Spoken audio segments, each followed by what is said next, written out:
Indian administration, भारतीय प्रशासन का 5th चैप्टर इस वीडियो में आप लोगों को करवा रही हूँ। पिछले 4 चैप्टर्स जो है उसका लिंक आपको मिल जाएगा डिस्क्रिप्शन पे या फिर कमेंट बॉक्स पे, आप चाहें तो जाकर देख सकते हैं। भारतीय प्रशासन में सामान्यज्ञों एवं विशेषज्ञों की भूमिका, role of generalist and specialist in Indian administration. लोक प्रशासन में सामान्यज्ञों यानी या फिर सामान्य को, दोनों की है, कंफ्यूज नहीं होना आपको, ठीक है। लोक प्रशासन में सामान्यज्ञों या सामान्य को और विशेषज्ञों दोनों को ही एक महत्वपूर्ण भूमिका का निर्वाह करना होता है। वस्तुतः उनमें कोई पारस्परिक अंतर्विरोध नहीं है, अपितु वे एक दूसरे के अनुपूरक हैं। पिछले 1 दशक से सामान्यज्ञों और विशेषज्ञों के बीच जो विवाद सुनाई पड़ रहा है वह हमें वस्तुतः ब्रिटिश शासन पद्धति से विरासत में मिला है और हम उसमें कोई मौलिक परिवर्तन किए बिना उसके साथ पूरी तरह से चिपटे हुए हैं। ब्रिटेन को छोड़कर संसार के किसी भी देश में सामान्यज्ञ प्रशासक, जनरलिस्ट एडमिनिस्ट्रेटर नाम का कोई वर्ग नहीं है। यहाँ तक कि ब्रिटेन में भी फुलटन काल के पश्चात प्रशासन पद्धति में काफ़ी प्रगतिशीलता आई है। भारत जैसे विकासशील देश में प्रशासन का ढांचा और उसका स्वरूप सरकारी नीतियों और योजनाओं के क्रियान्वयन को काफ़ी हद तक प्रभावित करते हैं। भारत का विकास और प्रगति इस बात पर निर्भर करती है कि किस सीमा तक हमारी आर्थिक योजनाएं सफल होती है, संसदीय विधियों का क्रियान्वयन होता है और समता युक्त समाजवादी समाज की रचना होती है। प्रगति के लिए नए नए कार्यक्रमों के क्रियान्वयन का संकल्प करके हमने हमारे प्रशासन तंत्र के कंधों पर महान दायित्व डाल दिए हैं। क्या हमारा वर्तमान प्रशासनिक ढांचा नूतन दायित्वों को सफलतापूर्वक पूरा कर सकेगा? सामाजिक, आर्थिक और राजनीतिक परिवर्तनों के इस युग में रूढ़िवादी कल्पनाओं पर खड़ा शासन तंत्र क्या भारतीय समाज की समस्याओं का समाधान प्रस्तुत कर उसके आधुनिकीकरण का मार्ग प्रशस्त कर सकेगा?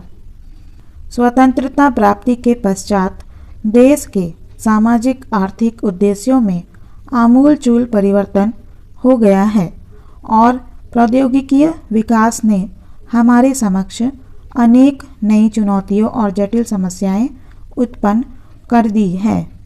इसी परिप्रेक्ष्य में हमारे देश का प्रशासनिक ढांचा विवाद और चर्चा का विषय बना हुआ है। खास तौर से विचारणीय प्रश्न यह रहा है कि हमारी विकास उन्मुख व्यवस्था में सामान्यज्ञ प्रशासक, जनरलिस्ट एडमिनिस्ट्रेटर तथा सामान्यज्ञ परामर्शदाता, स्पेशलिस्ट और टेक्नोक्रेट की क्या भूमिका और स्थान हो। सामान्यज्ञ प्रशासकों की सर्वोपरिता बनी रहे अथवा विशेषज्ञों के ज्ञान पटुता का आदर किया जाए। प्रशासन की रूढ़िवादी ब्रिटिश विरासत को यथावत बनाए रखा जाए अथवा वैज्ञानिक परिवर्तनों के परिप्रेक्ष्य में संपूर्ण शासन तंत्र का पुनर्गठन किया जाए। वस्तुतः वास्तविक समस्या तो यही है कि विज्ञान एवं प्रशासन में कैसे तारतम्य स्थापित किया जाए। विशेषज्ञों के ज्ञान, गौरव और प्रशासकों के सामान्य दृष्टिकोण में कैसे सामंजस्य स्थापित किया जाए। तकनीकी और वैज्ञानिक उन्नति के इस युग में यदि भारतीय प्रशासन में विशेषज्ञों की परामर्श के और ज्ञान की उपेक्षा की गई, यदि शासन तंत्र में विशेषज्ञों को समुचित स्थान और गरिमा प्रदान नहीं की गई, तो क्या हम तकनीकी और वैज्ञानिक उपायों से प्रगति के महत्वपूर्ण कीर्तिमान स्थापित करने में असफल नहीं हो जाएंगे? यदि पूर्वाग्रहों से ग्रसित होकर हम प्रशासनिक निर्णय प्रक्रिया में तकनीकी विशेषज्ञों को भागीदार नहीं बनाते, तो क्या उनका मनोबल नहीं गिरेगा? प्रशासन में सामान्यज्ञों तथा विशेषज्ञों की भूमिका से अभिप्राय, role of journalist and specialist in administration meaning, क्या इसका अर्थ है? लोक प्रशासन की भाषा में सामान्यज्ञ यानी जर्नलिस्ट से अभिप्राय है कि प्रशासनिक कार्य का पेशेवर प्रशिक्षण और पूर्व तकनीकी ज्ञान ग्रहण किए बिना ही सामान्य जानकारी और मात्र प्रशासनिक क्षमता के आधार पर संपादन करना। उदार शिक्षा प्राप्त अधिकारियों का एक विशिष्ट वर्ग ही समूचे शासन में प्रशासनिक पदों को ग्रहण करता है। ऐसे सामान्य प्रशासक कभी वित्त विभाग के उच्च पदों पर नियुक्त किए जाते हैं तो कभी सिंचाई, बिजली, यातायात, शिक्षा आदि अन्य विभागों की देखभाल करते हैं। यदि आज वे जिला कलेक्टर के रूप में कार्य करते हैं तो कल उन्हें शिक्षा संचालक अथवा सहकारी विभाग के सचिव के रूप में नियुक्त किया जा सकता है। ऐसे सामान्यज्ञ प्रशासक किसी विशिष्ट विषय के विशेषज्ञ नहीं होते और यह मान्यता प्रचलित है कि उनका कार्य प्रशासन करना है, क्योंकि वे प्रशासनिक कला में प्रशिक्षित होते हैं। वे जहाँ कहीं भी कार्य करेंगे वहीं प्रशासनिक योग्यता और कुशलता का परिचय देंगे। हमारे देश के प्रशासन में भारतीय सिविल सेवा ICS, भारतीय प्रशासनिक सेवा IAS वर्ग के अधिकारियों के संबंध में यही धारणा प्रचलित है। दूसरी तरफ इस मान्यता का भी विकास हुआ है कि प्रशासन में विशेषज्ञों यानी एक्सपर्ट्स की दक्षता और ज्ञान गुरुता का समुचित सदुपयोग किया जाना चाहिए और आधुनिक प्रशासक अपने क्षेत्र में ख्याति प्राप्त विशेषज्ञ ही होने चाहिए। विशेषज्ञ प्रशासक वह होता है जिसने किसी खास शासकीय क्रियाकलाप में कार्यमूलक दक्षता हासिल की हो, पूर्व शिक्षा और उस विषय के संबंध में प्रवेश पूर्व प्रशिक्षण ग्रहण किया हो तथा अपने आप को उस क्षेत्र में समर्पित कर दिया हो। जिस व्यक्ति ने जीवन वृत्ति के रूप में डॉक्टर का पेशा स्वीकार किया हो वह चिकित्सा एवं स्वास्थ्य विभाग में विशेषज्ञ कहलाता है। कृषि कार्य में निपुणता प्राप्त की हो वह कृषि विभाग में विशेषज्ञ कहलाता है और वित्त संबंधी कार्यों में विशिष्टता अर्जित की हो तो वह वित्त विभाग में विशेषज्ञ कहलाता है। गोविंद प्रबोध पाराशर लिखते हैं कि सामान्यतः यह माना जाता है कि जो व्यक्ति किसी सेवा में भर्ती होने से पूर्व की व्यावसायिक योग्यता के आधार पर प्रवेश पाते हैं वे विशेषज्ञ हैं और जो सामान्य शैक्षणिक योग्यता के आधार पर बिना इस बात का कोई विचार किए कि उन्होंने विश्वविद्यालय में किन विषयों का अध्ययन किया था भर्ती किए जाते हैं वे सामान्य कहलाते हैं। प्रथम वर्ग के अंतर्गत इंजीनियर सेवाएं, स्वास्थ्य सेवाएं आदि आती है और दूसरे वर्ग में प्रशासनिक तथा अन्य संबद्ध सेवाएं। सामान्य सेवाओं के भी आगे दो उपवर्ग हैं जिनमें पहले वर्ग में कार्यपरक सेवाएं और दूसरे वर्ग में सामान्य प्रशासनिक सेवा आती है। कार्यपरक सेवाओं में पुलिस, आयकर, केंद्रीय उत्पादन शुल्क, लेखा परीक्षा और लेखा जैसी प्रत्येक सेवा का अपना एक सुनिश्चित कार्यक्षेत्र होता है जिसमें उन्हें विशेषज्ञता अर्जित करनी होती है और ये सेवाएं अपने विशिष्ट विभाग या संगठन के माध्यम से कार्य करती है। दूसरी ओर प्रशासनिक सेवा जो मुख्यतः जिला प्रशासन के लिए संगठित की गई है का जिला स्तर से आगे कोई सुनिश्चित कार्यक्षेत्र नहीं होता, किंतु अधिकांश विभागों एवं सचिवालयों में जो शीर्षस्थ पद हैं वे ऐतिहासिक परिस्थितियों के कारण इसी सेवा की अधिकार सीमा में रखे गए हैं।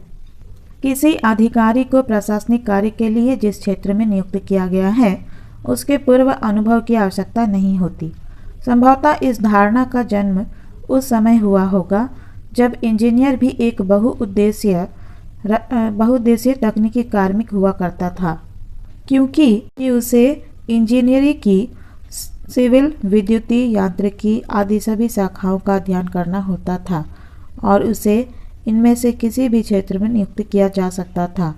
किंतु विशेषज्ञता की अभिवृद्धि के साथ साथ इंजीनियरिंग की ये सभी शाखाएं बिल्कुल अलग अलग हो गई है, जैसे सिविल, बिजली, यांत्रिकी, इलेक्ट्रॉनिकी आदि। हो सकता है कि आगे चलकर सिविल इंजीनियरिंग भी अपने आप में एक संपूर्ण इकाई ना रहे और वह संरचना सार्वजनिक स्वास्थ्य, सड़क, सिंचाई, रेलवे जैसी विभिन्न शाखाओं में विभाजित हो जाए। संक्षेप में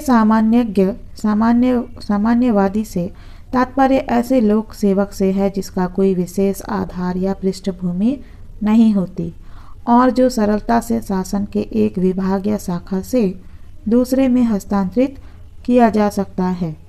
सामान्यज्ञ प्रशासक की एक दूसरी परिभाषा यह भी की जाती है कि वह ऐसा लोक सेवक है जो प्रबंधकीय वर्ग का सदस्य है तथा नियमों, उपनियमों एवं पद्धति संबंधी व्यवस्था में पूर्ण पारंगत होता है और सामान्यतः post Corp POSD CORB post Corp नियोजन, संगठन, परिवीक्षण, निर्देशन, समन्वय, प्रतिवेदन एवं बजट संबंधी कार्यों का संपादन करता है। इसके विपरीत विशेषज्ञ से तात्पर्य उस व्यक्ति से है जिसे किसी क्षेत्र अथवा कार्य विशेष जैसे कि कृषि, चिकित्सा, यांत्रिकी, शिक्षा आदि में विशेष योग्यता प्राप्त हो। विशेषज्ञ को उसकी शिक्षा एवं प्रशिक्षण के आधार पर सरलतापूर्वक पृथक किया जा सकता है। यह प्रश्न है कि हमारे प्रशासन में महत्वपूर्ण भूमिका का निर्वाह सामान्य ज्ञान, सामान्य शिक्षा और सामान्य अनुभव प्राप्त प्रशासकों, सामान्यज्ञों, जर्नलिस्ट को करना है अथवा विशिष्ट ज्ञान, विशिष्ट शिक्षा और कार्यमूलक अनुभव प्राप्त पेशेवर विशेषज्ञों, प्रोफेशनल्स और एक्सपर्ट्स को। लोकतंत्र में मंत्री और राजनीतिज्ञों को परामर्श अनुभव वाले प्रशासकों से मिलना चाहिए अथवा ज्ञानपटु कुशल कारीगरों से। वस्तुतः यह प्रश्न एकदम नया नहीं है। तृतीय वेतन आयोग के समक्ष विशेषज्ञों के अनेक संघों एवं प्रतिनिधियों ने सामान्यज्ञ प्रशासकों के समतुल्य वेतन, भत्तों एवं सुविधाओं की समुचित मांग प्रस्तुत करके इसे उठाया था। इससे पूर्व भी विशेषज्ञों ने विभिन्न राज्य सरकारों से समुचित सुविधाओं तथा स्थान की मांग की थी। वर्तमान में डॉक्टरों, इंजीनियरों, वैज्ञानिकों आदि ने इस बात की प्रबल मांग प्रस्तुत की है कि उनका वेतन क्रम IAS श्रेणी के समतुल्य रखा जाए ताकि उनके सामाजिक दर्जे में वृद्धि हो और वे ऊंचे मनोबल से समाज की सेवा कर सके। उत्तर प्रदेश के बिजली इंजीनियरों ने तो स्पष्ट कहा है कि उनके विभागों में सचिव किसी सामान्यज्ञ IAS के बजाय बिजली विभाग के वरिष्ठतम इंजीनियर को ही होना चाहिए। अब न केवल डॉक्टर और इंजीनियर अपितु प्राध्यापक, लेखा परीक्षक, सांख्यिक, कृषि सेवा अधिकारी भी यह मांग करने लगे हैं कि शिक्षा, लेखा परीक्षण, कृषि आदि तकनीकी विषय हैं। अतः इन क्षेत्रों में निर्णय प्रक्रिया के समूचे स्तरों पर अखिल भारतीय सेवा के अधिकारियों के बजाय उन्हीं के व्यवसाय में पारंगत और विशिष्ट ज्ञान रखने वाले योग्यतम व्यक्तियों को बिठाया जाना चाहिए। प्रशासन में विशेषज्ञों की भूमिका के समर्थन में तर्क, role of specialist in administration, argument in favour. विशेषज्ञों तथा वैज्ञानिकों ने अनेक ठोस तर्कों द्वारा अपना अभिमत प्रस्तुत किया है। सर्वप्रथम उनका कहना है कि भारत जैसे विकासशील राष्ट्र की समस्याओं का समाधान वैज्ञानिक दृष्टिकोण से ही किया जा सकता है, न कि प्रशासनिक उपायों से। सामान्यज्ञ प्रशासक तो शासन में प्रक्रिया और खाना पूर्ति को ही महत्व देते हैं और वैज्ञानिक शैली से कार्य करने में अपनी असमर्थता प्रकट करते हैं, जबकि नियोजित आर्थिक विकास, औद्योगिकरण, सहकारिता और उत्पादन वृद्धि के लिए प्रशासकों में कार्यमूलक श्रेष्ठता और वैज्ञानिक अभिरुचि होना अपरिहार्य है। प्रशासन में विशेषज्ञों की भूमिका के समर्थन में दूसरा तर्क है। द्वितीय, विशेषज्ञ और तकनीकी लोग सामान्यज्ञ अफसरों की तुलना में आर्थिक अर्हताएं रखते हैं, अधिक प्रशिक्षित होते हैं और अपने कार्यक्षेत्र में अधिक अनुभव रखते हैं। उदाहरणार्थ डॉक्टरों, इंजीनियरों, वैज्ञानिकों और प्राध्यापकों में से अधिकांश प्रथम श्रेणी के स्नातक उत्तर उपाधिधारी होते हैं। शोध एवं प्रशिक्षण से परिमार्जित होते हैं। इसके विपरीत अखिल भारतीय सेवा के अफसरों की मूलभूत योग्यता मात्र स्नातक उपाधि है और प्रायः द्वितीय श्रेणी के उपाधिधारी ही इस सेवा की ओर आकर्षित हो रहे हैं। फिर जिस कार्य का उन्हें अनुभव नहीं होता, जिस कार्य का प्रशिक्षण उन्हें नहीं दिया जाता, उसी विभाग में वे प्रधान कार्यकारी अधिकारी बना दिए जाते हैं।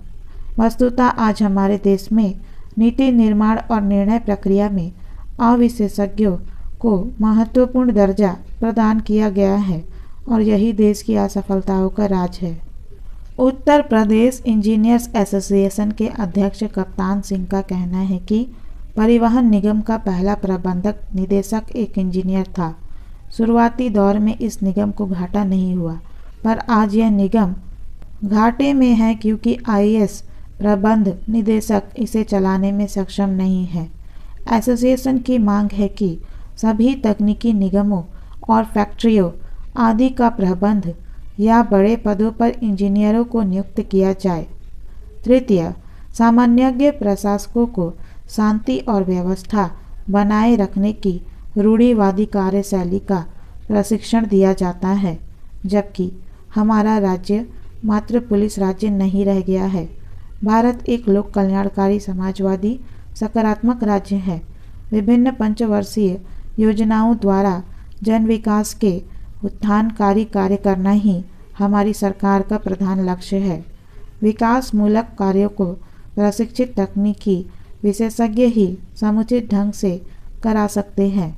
देश की प्रगति, कृषि कार्यक्रम, कृषि के सुधार एवं विकास, पशुपालन, सिंचाई की व्यवस्था, दुग्ध व्यवसाय, लघु उद्योग, उर्वरक प्रदाय इत्यादि कार्यों को पूरा करने पर निर्भर है, जिसे विशेषज्ञ ही ठीक तरह से कर सकते हैं।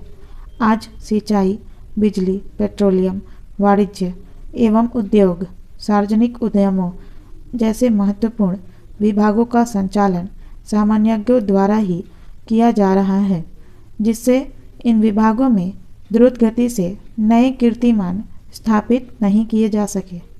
चतुर्थ, सामान्यज्ञ प्रशासक अपनी श्रेष्ठता का दावा करते हैं और विशेषज्ञों के प्रति तुच्छ भावना रखते हैं। ये अधिकारी आदेश देना जानते हैं, किंतु तकनीकी उलझनों और अड़चनों को समझने का प्रयास नहीं करते। पंचम, सामान्यज्ञों की नौकरशाही, औपचारिकता एवं लाल फीताशाही को अनावश्यक महत्व देती है। ये नौकरशाह नियमों और विनियमों का पालन कठोरता के साथ करते हैं, जिससे कार्य की संपन्नता में आवश्यक विलंब होता है और महत्वपूर्ण निर्णय शीघ्र नहीं लिए जा सकते। इस प्रकार सामान्यज्ञ अफसरों के कार्य करने के तरीके अनमनीय, यांत्रिकी, हृदयहीन एवं औपचारिक हो जाते हैं। षष्ठ यानी छठा पॉइंट है, सिक्स्थ पॉइंट है, अखिल भारतीय सेवा के सामान्यज्ञ प्रशासकों में एक झूठा अहम आज भी समाया हुआ है कि वे जनता के स्वामी हैं, न कि सेवक। स्वाधीनता के 71 वर्षों के बाद भी नौकरशाही देश की जनता से अपना तारतम्य स्थापित नहीं कर सकी। सप्तम, आर्थिक नियोजन, सांख्यिकी, रोजगार, औद्योगिक नियम, सहकारिता, कृषि, स्थानीय स्वशासन, सुरक्षा, चिकित्सा, शिक्षा, विधि, यांत्रिकी जैसे तकनीकी विभागों की बागडोर सामान्यज्ञों के हाथ में कदापि नहीं होनी चाहिए। इन विभागों में शोध एवं अनुसंधान की काफ़ी गुंजाइश रहती है, जिसे विशेषज्ञ ही पूरा कर सकते हैं। यह कैसी विडंबना है कि मामूली से क्लर्क के लिए भी टाइपिंग, स्टेनो एवं लेखांक की जानकारी आवश्यक मानी जाती है, जबकि विभागीय सचिव जैसे प्रधान पद के लिए विभाग से संबंधित ज्ञान की कोई अपेक्षा नहीं की जाती। राष्ट्र निर्माण में विशेषज्ञ के महत्व को स्वीकार करते हुए सन 1956 में डॉक्टर राजेंद्र प्रसाद ने कहा था कि विशेषज्ञों को सामान्यज्ञ प्रशासकों के समतुल्य वेतन भत्ते एवं दर्जा मिलना चाहिए। राष्ट्र निर्माण में विशेषज्ञ के महत्व को स्वीकार करते हुए सन 1956 में डॉक्टर राजेंद्र प्रसाद ने कहा था कि विशेषज्ञों को सामान्य प्रशासकों के समतुल्य वेतन भत्ते एवं दर्जा मिलना चाहिए। सन 1960 में पंडित जवाहरलाल नेहरू ने स्पष्ट स्वीकार किया कि यह धारणा गलत है कि प्रशासनिक सेवा सब सेवाओं से उच्च है। एक यांत्रिक प्रशासक के रूप में कार्य कर सकता है, परंतु एक प्रशासक यांत्रिक के बिना कार्य नहीं कर सकता। सन 1967 में प्रधानमंत्री इंदिरा गांधी ने भी कहा कि यह कितना विचित्र है कि हमारे डॉक्टरों और इंजीनियरों को सचिवों के समतुल्य वेतन और दर्जा नहीं मिला है, जबकि अपने पेशे में वे पारंगत होते हैं। हमारे मेधावी नौजवान यांत्रिक और डॉक्टरी के व्यवसाय में जाते हैं और आर्थिक विकास व मानवीय कल्याण में उनका उत्कृष्ट योगदान होता है, फिर भी उन्हें सामान्यज्ञों के सहायक के रूप में ही कार्य करना होता है। यशवंतराव चौहान ने कहा है कि जनता की निगाह में सामान्यज्ञ प्रशासक सर्वशक्तिमान बन गए और बाकी सभी की स्थिति गौण हो गई। प्रशासक की यह भूमिका तो ब्रिटिश विरासत है जिसे तुरंत बदलना होगा और विशेषज्ञों एवं रचनात्मक कार्य करने वाले राष्ट्र निर्माताओं को यथोचित सामाजिक दर्जा उपलब्ध कराना होगा। प्रशासनिक सुधार आयोग एडमिनिस्ट्रेटिव रिफॉर्म्स कमीशन के अध्यक्ष के हनुमंतैया ने भी इस बात को अस्वीकार कर दिया कि प्रबंध के उच्च पदों को IAS वर्ग के अधिकारियों हेतु ही सुरक्षित रखा जाए, क्योंकि हनुमंतैया के अनुसार सामाजिक और आर्थिक परिवर्तन के इस युग में नीति निर्माण और प्रशासन के उच्च स्तरों पर विशिष्टता से विभूषित विशेषज्ञों के परामर्श को सबसे ज़्यादा महत्व दिया जाना चाहिए। साथ ही प्रशासन में व्याप्त समान कार्य के लिए असमान वेतन की असंगति को दूर करना अपरिहार्य है, ताकि लोक सेवा में पाई जाने वाली ईर्ष्या और तुच्छ मनोवृत्ति को दूर किया जा सके।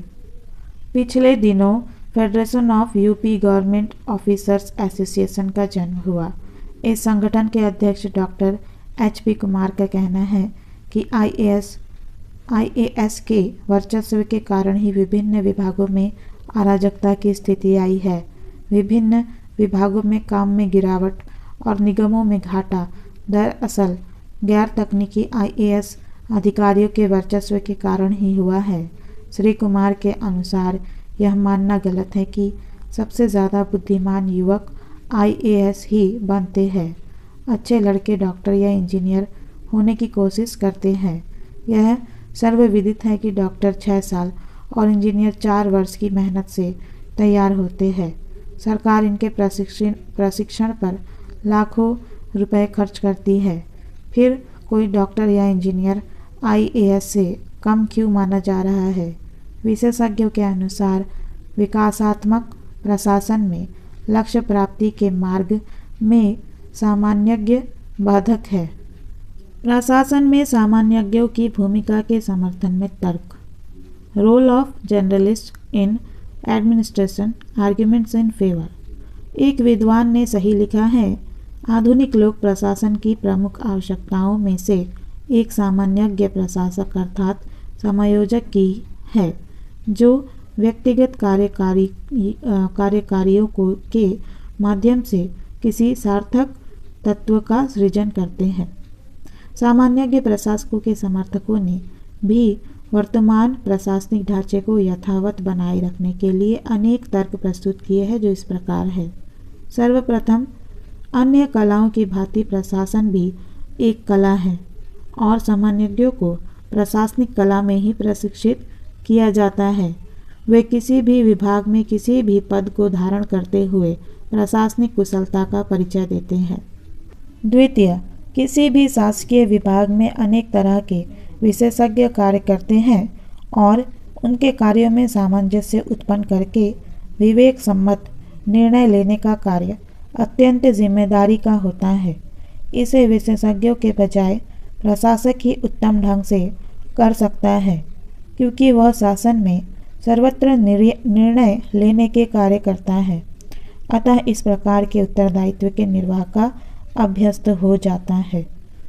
तृतीय, प्रशासक सामान्य अनुभव, उदार दृष्टिकोण और बिना किसी लगाव के निर्णय लेने का आदी होता है, जबकि विशेषज्ञ का झुकाव अपने व्यवसाय की ही तरफ अधिक होता है। फलतः उसके निर्णय स्वतंत्र दृष्टि से होने के बजाय लगावपूर्ण अधिक होंगे। चतुर्थ, सामान्यज्ञ प्रशासक सूझबूझ और दूरदृष्टि से कार्य करने के आदी होते हैं। वे विषय वस्तु से संबंधित सूचनाएं और आंकड़े इकट्ठे करते हैं और नीति निर्माण में उनका बुद्धि संगत उपयोग करते हैं, जबकि विशेषज्ञ प्रशासक तो केवल उसी मार्ग पर चलना पसंद करते हैं जिसका उन्हें ज्ञान होता है। इसका परिणाम होगा कि एकांगी दृष्टिकोण वाली गलत नीतियां राष्ट्रहित के प्रतिकूल होंगी। रॉबर्ट डुबिन ने तो यहाँ तक कहा है कि नीति संबंधी निर्णय लेने में विशेषज्ञ तो एकदम अनुपयुक्त होते हैं। थॉर्स्टीन वेबलिन के अनुसार विशेषज्ञों से अभिप्राय प्रशिक्षित अयोग्यता से ही होता है। हैराल्ड लास्की के अनुसार प्रशासनिक निर्णय लेने में विशेषज्ञों की सीमाएं हैं। अपने कार्यमूलक ज्ञान को ग्रहण करते करते विशेषज्ञ सामान्य ज्ञान की बलि चढ़ा देते हैं। जेम्स मैकेमी के अनुसार विशेषज्ञ प्रशासक दूसरों के दृष्टिकोणों की उपेक्षा कर देते हैं, जबकि प्रशासन में सही निर्णय तो सभी के दृष्टिकोणों में सामंजस्य स्थापित करके ही लिया जा सकता है। वर्षों से भारतीय प्रशासनिक सेवा का सामान्यज्ञ जनरलिस्ट स्वरूप रहा है। स्वाधीनता के प्रारंभिक वर्षों में अनेक प्रशासनिक चुनौतियों और समस्याओं का कुशलतापूर्वक समाधान इस सेवा के अधिकारियों ने किया है। सरदार वल्लभ भाई पटेल ने संविधान सभा में सामान्यज्ञ प्रशासकों के योगदान की चर्चा करते हुए आधुनिक भारत के निर्माण में उनके अस्तित्व और सेवाओं की भूरी भूरी प्रशंसा की थी। विगत वर्षों में प्रशासकों ने जहां देश को स्थिरता प्रदान की, वहां आर्थिक नियोजन की प्रक्रिया को गांव-गांव तक पहुंचाने का अनूठा कार्य किया। ऐसी स्थिति में प्रशासनिक ढांचे में आमूलचूल परिवर्तन करना कितना उपयुक्त होगा। सामान्यज्ञों तथा विशेषज्ञों की भूमिका मध्यम मार्ग ही सर्वोत्तम। Role of generalist and specialist, middle way. British शासन काल से ही भारतीय प्रशासन सामान्यज्ञ प्रधान रहा है। ICS अफसरों का ऐसा हजूम तैयार किया गया जो शक्ति और डंडे के बल पर शासन तंत्र की गाड़ी खींचते हैं। स्वाधीनता के उपरांत IAS वर्ग के अफसरों की एक और पृथक जमात खड़ी हो गई, जिसे कुशल और सक्षम प्रशासन का प्रतिरूप स्वीकार कर लिया गया। इसी नौकरशाही ने विगत 68 वर्षों तक शासन सत्ता का स्वाद चखा, शासकीय पदों को गौरवान्वित किया और विशेषज्ञों की उपेक्षा की। शीघ्र प्रशासनिक निर्णय नहीं लिए गए, निर्णयों के क्रियान्वयन में देरी हुई, प्रशासनिक अराजकता और अनिश्चितता में वृद्धि हुई। दूसरी तरफ विशेषज्ञों की भूमिका भी चमत्कारिक नहीं रही है। जिन क्षेत्रों में विशेषज्ञ ही छाए हुए हैं, उनमें भी ठोस परिणाम सामने नहीं आए।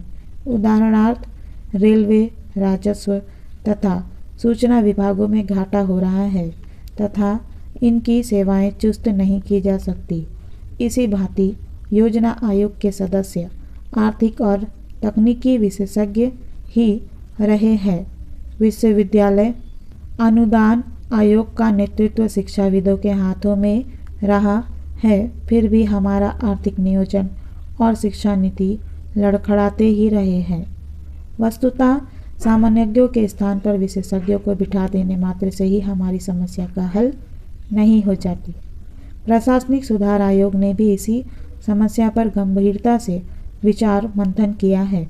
आयोग ने मैकाले दर्शन को स्पष्टतया अस्वीकार कर दिया कि सामान्यज्ञ सुयोग्य प्रशासक होते हैं। आयोग के अनुसार प्रशासन का ऐसा ढांचा होना चाहिए जिसमें सामान्यज्ञ और विशेषज्ञ मिलजुल करके आपसी सहयोग से कार्य करे। आयोग फुलटन तथा हुवर दस्तावेजों से प्रभावित हुआ है तथा प्रशासन में विशेषज्ञों की भूमिका को खुले मस्तिष्क से स्वीकार करता है। आयोग ने तो 8 अखिल भारतीय विशेषज्ञ सेवा गठित करने की सिफारिश भी की है।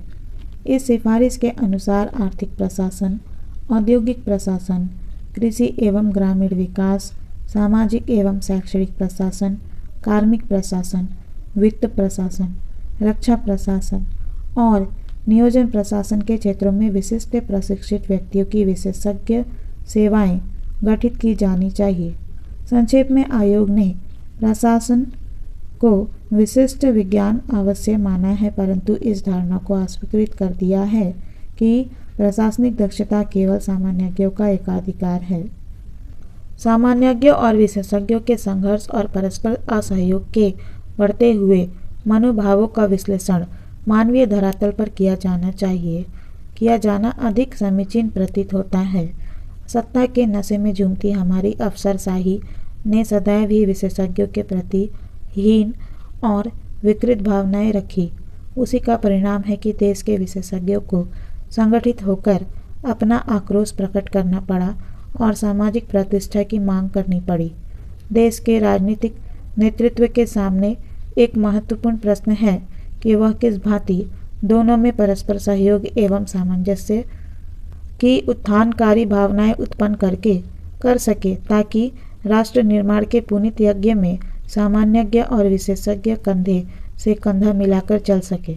हमारे प्रशासकों और विशेषज्ञों में अधिक उपयोगी तालमेल स्थापित करने के लिए निम्नलिखित सुझाव दिए गए हैं। प्रथम, समूचे भारतीय प्रशासन का पुनर्गठन किया जाना चाहिए।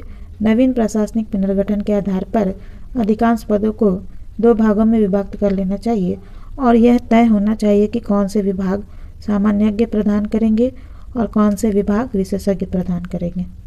द्वितीय, जिस प्रकार सन 1963 में 3 नई अखिल भारतीय सेवाओं की सृष्टि का प्रस्ताव था, भारतीय वन सेवा, भारतीय अभियांत्रिकी सेवा एवं भारतीय चिकित्सा एवं स्वास्थ्य सेवा, उसी प्रकार भारतीय कृषि सेवा, भारतीय शिक्षा सेवा, भारतीय नियोजन सेवा आदि विशेषीकृत सेवाओं की शीघ्र स्थापना की जानी चाहिए। इन विशेषीकृत सेवाओं के व्यक्तियों को भारतीय प्रशासनिक सेवा के सदस्यों के समक्ष ही दर्जा एवं सुविधाएं प्रदान की जानी चाहिए ताकि विशेषज्ञों के मन में हीनता की भावना समाप्त हो जाए और राष्ट्र सेवा के पुनीत कार्य में वे उत्साह के साथ सम्मिलित हो सके। तृतीय, प्रशासन में हमें विदेशी प्रणाली अवश्य त्याग देनी चाहिए। हमारे लिए तो अपनी ही राष्ट्रीय प्रतिभा से उद्भूत स्वदेशी प्रशासनिक संस्कृति अभिष्ट है। हमारा उद्देश्य तो अपनी आवश्यकताओं के अनुरूप एक ऐसे मिश्रित प्रशासक वर्ग का सृजन होना चाहिए जिसमें प्रशासनिक प्रौद्योगिकी अथवा इंजीनियर प्रशासक आदि सम्मिलित हो। इसके लिए इन सेवाओं की वर्तमान प्रशिक्षण प्रक्रिया, वृत्तिक आयोजन एवं वृत्तिक विकास में आमूल परिवर्तन करना पड़ेगा ताकि शीर्ष प्रबंधकीय दायित्व निर्वाह के लिए यथोपेक्षित प्रतिभा संपन्न व्यक्तियों का चयन किया जा सके और प्रतिभाशाली व्यक्तियों का विकास किया जा सके। चतुर्थ, ऐसे प्रशिक्षण संस्थान की अविलंब स्थापना की जाए जहां सामान्यज्ञ एवं विशेषज्ञों को एक साथ रखने, अध्ययन करने, विचारों एवं दृष्टिकोणों का खुला आदान प्रदान करने और अपने मन की छिपी ग्रंथियों को खोलने का अवसर मिलेगा। वे एक दूसरे को समझेंगे और भविष्य में अपने दृष्टिकोणों को बदलेंगे।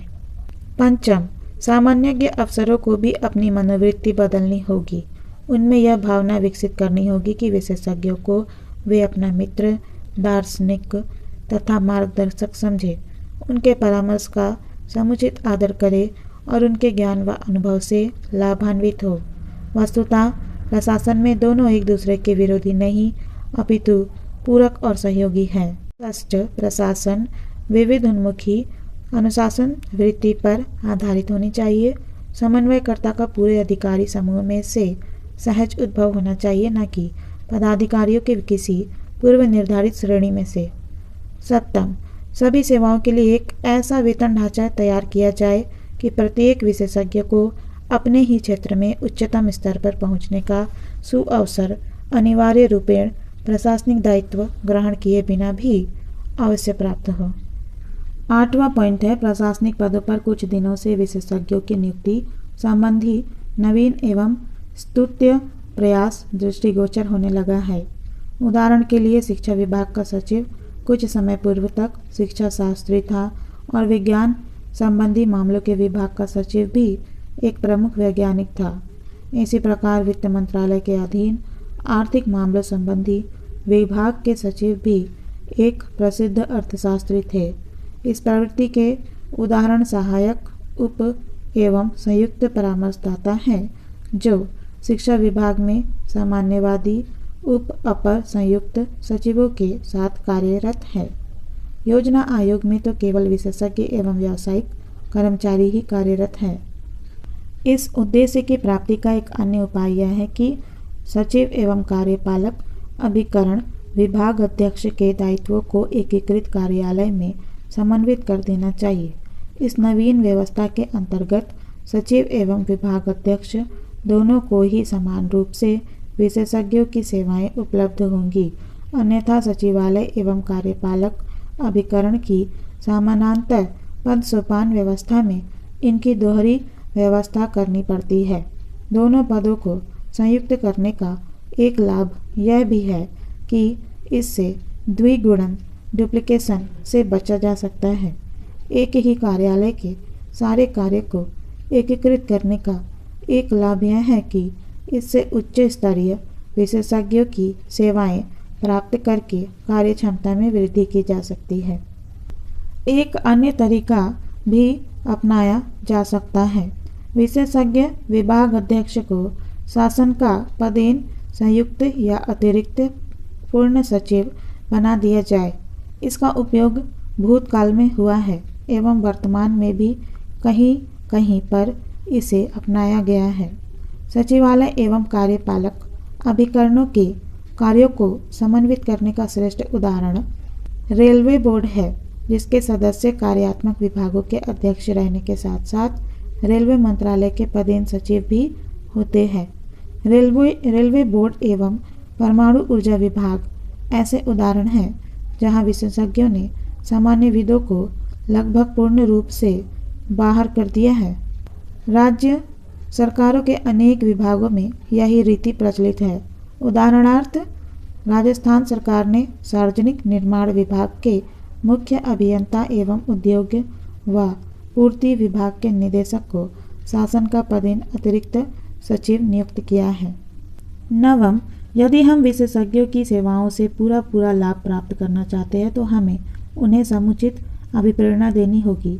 यही अभिप्रेरणा केवल आर्थिक प्रोत्साहन से ही नहीं मिलती, अपितु यह अन्य सेवाओं के साथ समानता की भावना, अपने व्यवसाय में उचित सम्मान और गौरव अनुभूति तथा साथ ही अपने देश के भावी निर्माण जिसमें हम सभी जुटे हैं में योगदान की भावना से प्राप्त होती है। इस मत की सरकार द्वारा मान्यता सरकारी उद्यमों में तो पहले स्पष्ट रूप से दृष्टव्य है, किंतु केंद्रीय सचिवालय ने जो देश की निसंदेह धारक कंपनी है, अभी इस तथ्य को हृदयंगम नहीं किया है।